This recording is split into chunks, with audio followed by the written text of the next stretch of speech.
and the topic of our project is the culture of Gilgit-Baltistan, which was assigned by Sir Ansar Madni. So mainly we were divided into many groups, and here we are presenting the sports or the local games which are being played in Gilgit-Baltistan or in the villages of Gilgit-Baltistan. So first of all, you can see that we are representing the polo ground. So polo is the most famous traditional game which is being played in Gilgit, and the most famous is Shandur festival.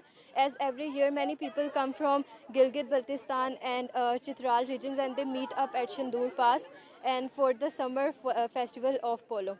So here the next game is 7 tips. Here you can see that there is a sack of 7 tiles, and one team has to fall that sack and the other team has to chase them with the ball, and they have to pile up that sack. So these are the traditional games which are being played in villages of Gilgit-Baltistan. So these are showing the culture of Gilgit-Baltistan. Game you can see in this village.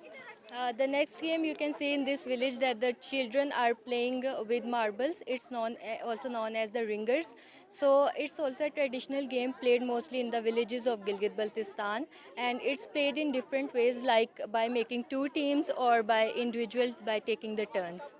The next game you can see in this village that the children are playing tip cat. It's known as tip cat, and it's also a traditional game of villages, and it's played with a stick and a billet. The billet is hit with the stick, and when it rises above the ground, then it's again hit by the stick, and the team is given the scores according to the distance covered by the billet.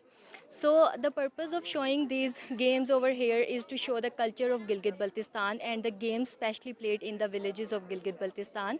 And these games are played for the entertainment and to spend the spare time.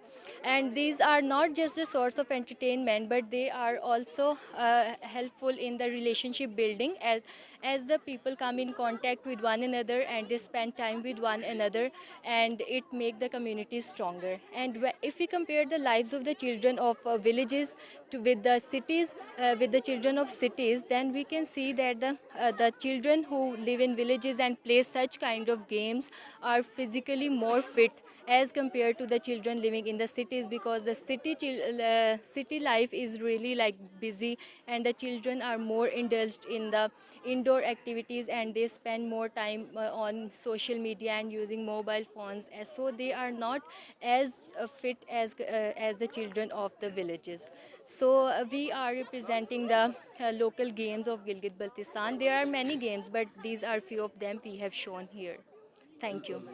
Great. I was not expecting the way you two students extemporaneously expressed the project you people, your department has prepared here, right? See, the polo, we call it bola in our own language, right? You named it in English, it's called pitugarum. In local language, and for this we call it banta, and this tukurusa, yeah, toskuri. You know this in our local languages. Uh, why these games were were played in Gilgit-Baltistan? Because this was a geographically isolated and a cut-off region from the rest of the country, right? And in villages, these kind of activities were only permitted, or this facility was available. We were very much confined and stick to these things, right? Anyhow, as your supervisor gave you a task or assignment to work on the culture practices and the games played in Gilgit-Baltistan. See, nothing is lesser important. Everything what we make it more important and more significant by taking it seriously, this task. As I see you people have taken this task very seriously for 20 marks, and you achieved a great thing. I am really inspired by your seriousness, the way you people took it so seriously. And mashallah, your team altogether made a wonderful presentation and a wonderful project. I really appreciate. Excellent.